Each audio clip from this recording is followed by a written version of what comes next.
बिटिया थी। एक का नाम था शिवानी और दूसरी का सुहानी।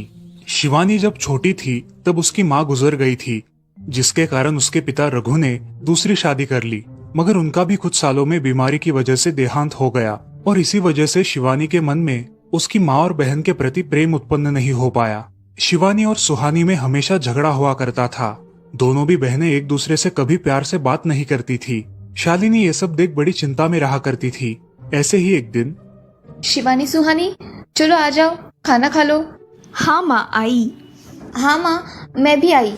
ऐसा कहकर दोनों बेटियां वहां आ जाती है और देखती है तो उनकी माँ ने उन दोनों के लिए गाजर का हलवा बनाया था। वो देख सुहानी और शिवानी बहुत खुश हो जाती है। माँ, तुमने ये हलवा मेरे लिए बनाया है? मुझे बहुत पसंद है। मुझे पता है कि मेरी दोनों बेटियों को हलवा कितना पसंद है, इसीलिए तो मैंने तुम दोनों के लिए हलवा बनाया है। और मेरे लिए माँ? अरे हाँ बेटी, मैंने तुम्हारे लिए भी बनाया है। चलो अब जल्दी से खा लो, तुम दोनों को कॉलेज भी तो जाना है ना। जी माँ, मैं ये कटोरी ले लूँ? मुझे जल्दी पहुँचना है कॉलेज में। हाँ ले लो। और सुहानी, तुम ये वाली कटोरी ले लो। जी माँ। दोनों भी हलवा खाती है और एक दूसरे की ओर बहुत गुस्से से देखकर वहां से चली जाती है।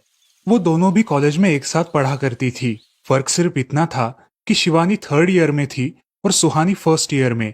उन दोनों में 2 साल का अंतर था। फिर भी दोनों में हमेशा नोकझोंक हुआ करती थी, जैसे कि वो दोनों एक दूसरे की दुश्मन हो। ऐसे ही एक दिन, दीदी, मेरे कॉलेज की ट्रिप जाने वाली है। तुम्हारी भी ट्रिप जाने वाली है क्या? हाँ, मेरी भी जाने वाली है, मगर मेरा जाने का मन नहीं है। क्यों दीदी? क्योंकि वहाँ पे तुम हो। मुझे भी कोई शौक नहीं है तुम्हारे साथ आने का। मैंने ऐसे ही पूछ लिया। मैं जा रही हूँ। शिवानी और सुहानी एक दूसरे की ओर मुंह फेरकर वहां से चली जाती है। अगले दिन दोनों भी कॉलेज में जाती है। तब उनके टीचर उनसे पूछते हैं, शिवानी, तुम कॉलेज की ट्रिप में आने वाली हो? जी सर, मैं आने वाली हूँ। ठीक है, मैं तुम्हारा नाम लिखवा देता हूँ। जी सर। ऐसा बोलकर टीचर ट्रिप के लिए जाने वाले विद्यार्थियों की लिस्ट बना लेते हैं। घर आकर शिवानी और सुहानी ये बातें अपनी माँ को बताती है। सुहानी, शिवानी, तुम दोनों ट्रिप के लिए जा रही हो, मगर वहां जाके झगड़ा मत करना, नहीं तो ट्रिप पे जाने की कोई जरूरत नहीं है। नहीं माँ, हम झगड़ा नहीं करेंगे। हाँ माँ, हम झगड़ा नहीं करेंगे। तो फिर ठीक है, तुम दोनों जाओ। ये लो ट्रिप के लिए पैसे, और बाकी के ये तुम्हारे पास ही रखना।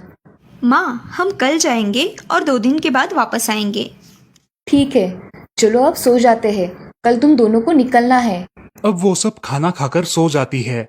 अगले ही दिन सुबह उठकर वो दोनों भी अपने अपने बस में बैठकर ट्रिप के लिए निकल जाती है और इधर शालिनी अपने काम में व्यस्त हो जाती है। ऐसे ही कुछ देर बाद शालिनी को शिवानी का फोन आता है।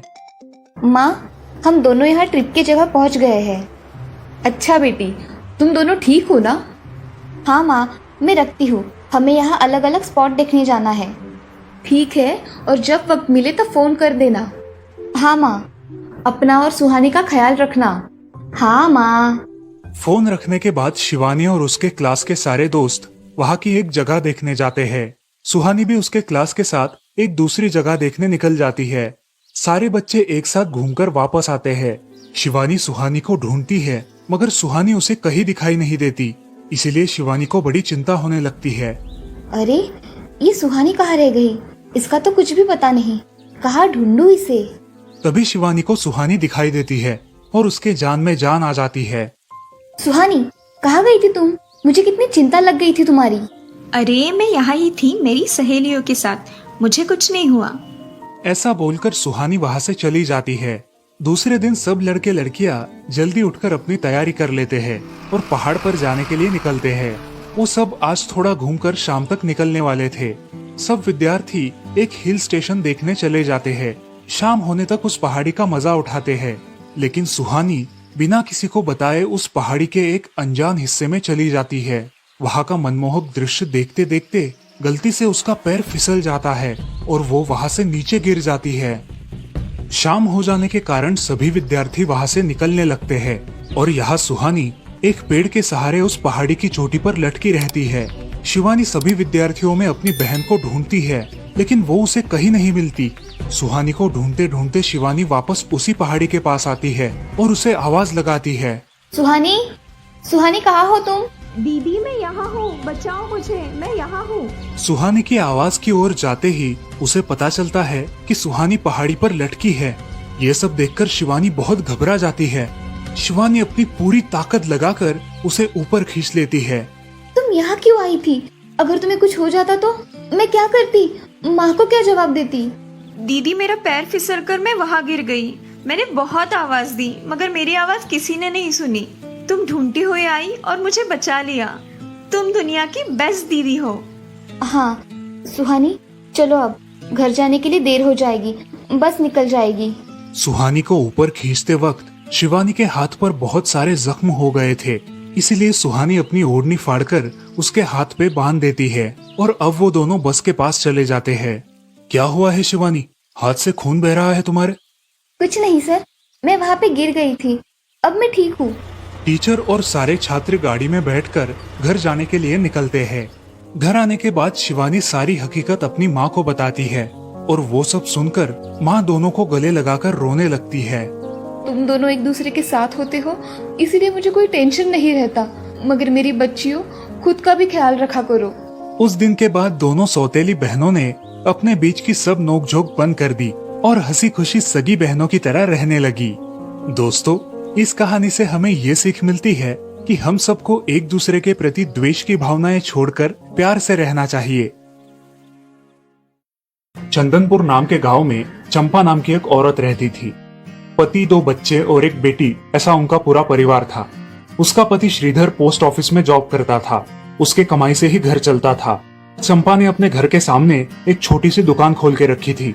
उससे उसे जो भी मुनाफा होता वो अपनी बेटी की शादी के लिए जमा करके रखती। ऐसे ही बहुत दिन बीत जाते हैं। अब बच्चे भी बड़े हो जाते हैं। बड़ा बेटा अशोक डॉक्टर और छोटा बेटा रवि वकील बन जाता है और दोनों अपनी ट्रेनिंग पूरी करने लगते हैं। एक दिन उनकी बहन ज्योति के लिए एक अच्छा रिश्ता आता है और ज्योति की शादी पड़ोस के गांव के सरपंच जी के बेटे से हो जाती है। ज्योति बहुत ही कामचोर और गुस्सा करने वाली होती है। इसी कारण उसके ससुराल से उसे निकाल दिया जाता है। वो अपने पति को लेकर अपने मायके रहने आती है।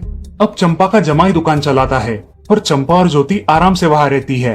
अरे ज्योति, जरा अपने कामचोर पति को कुछ काम करना क्यों नहीं सिखाती हो? कुछ काम का नहीं है वो। अरे हाँ माँ, उनके पिताजी ने तो उन्हें ही घर से निकाल दिया और हमारे माथे मर दिया। जाने दो, पति है। माँ और बेटी इसी तरह तानेबाजी करती रहती।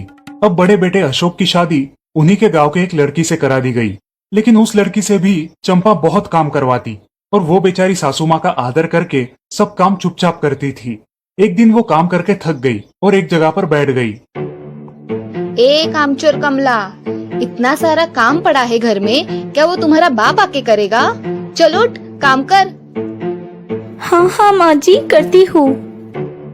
ऐसा कह के कमला अपने काम पर लग जाती है और सारा काम खत्म कर देती है। चंपा अपने बेटे अशोक से घर आने के बाद चुगलियां किया करती थी। अशोक घर आकर कमला को बहुत भला बुरा कहता और कभी कभी तो उस पर हाथ भी उठाया करता था। ये सब रवि देखा करता था और रवि को बहुत बुरा लगता था।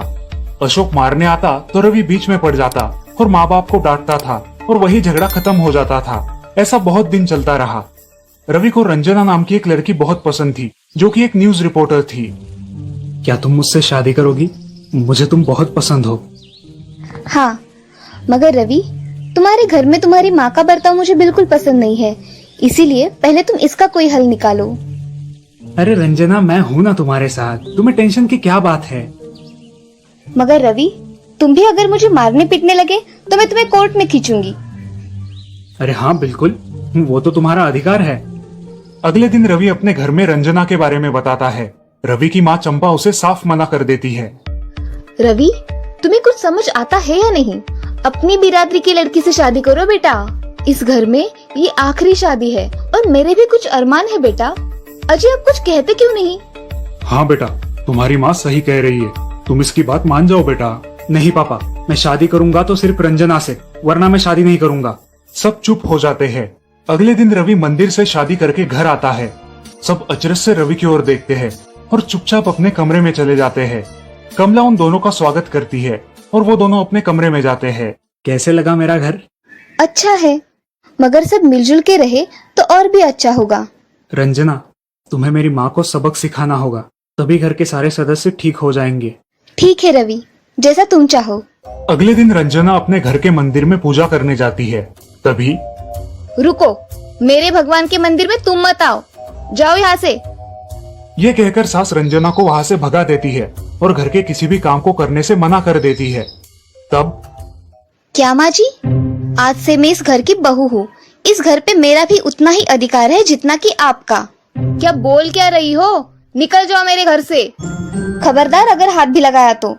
पता है ना, मैं न्यूज रिपोर्टर हूँ। रातों रात खबर छाप दूंगी और कोर्ट के चक्कर लगेंगे वो अलग, समझिए आप। सास चुपचाप देखने लगी और उसकी बेटी और ससुर भी देखते ही रह गए।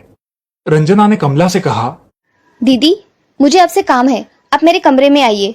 और हाँ, आज से खाना ज्योति दीदी आप बनाएंगी। अरे माँ, तुम कुछ बोल क्यों नहीं रही हो? ये मुझे काम करने को बोल रही है। अजय सुनते हो? चलो मेरी मदद करो। हाँ आता हूँ। ज्योति किचन का काम करने चली गई और सास बाहर का काम करने लगी। रंजना कमला को लेकर अपने कमरे में गई और उससे कहा, कमला दीदी, आप कुछ कहते क्यों नहीं? आप चुपचाप सह लेती हो, उसका ये नतीजा है। अब देखो दीदी कैसे काम कर रही है। आप कुछ काम करती थी क्या शादी के पहले? नहीं रंजना, मगर अब घर से ही अपना खुद का कुछ व्यवसाय शुरू करने का सोच रही हूँ। बहुत अच्छे दीदी, अब आप किसी से मत डरिए, हम हैं आपके साथ। सच में किसी के साथ होने का कितना महत्व होता है।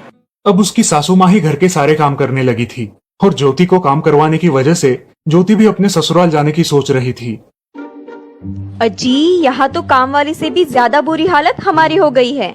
चलो हम हमारे घर चलते हैं, सब है हमारे यहाँ। अरे रे, आप कहाँ चली? अभी भी काम बाकी है। ज्योति का पति रंजना से धन्यवाद कहता है और ज्योति को लेकर अपने घर चला जाता है। अब सासू माँ एक दिन पूरा काम करके इतना थक जाती है कि उसके बदन में बहुत दर्द होने लगता है। तब दोनों बहू सास के पास चली आती है और एक बहू सास के पैर दबाती है तो दूसरी बहू सर दबाती है। सासू माँ उठकर रोने लगती है। मुझे माफ कर दो मेरी बेटियों, अब से कभी ये गलती नहीं होगी। सास को उसके किए पर पछतावा होता है और ये देखकर घर के सभी सदस्य बहुत खुश हो जाते हैं। रवि और रंजना भी बहुत खुश होते हैं। वाह बहू, जो आज तक नहीं हुआ वो तुमने करके दिखाया। बहू हो तो ऐसी। रंजना अपने बर्ताव के बदले माफी मांगती है और अब सब लोग खुशी खुशी रहने लगते हैं। तो दोस्तों, इस कहानी से हमें ये सीख मिलती है कि हम सब मिलके परिवार बनता है और हम सब परिवार का महत्वपूर्ण अंग होते हैं। परिवार के काम मिल बांट कर करना ये हमारी वैयक्तिक जिम्मेदारी है।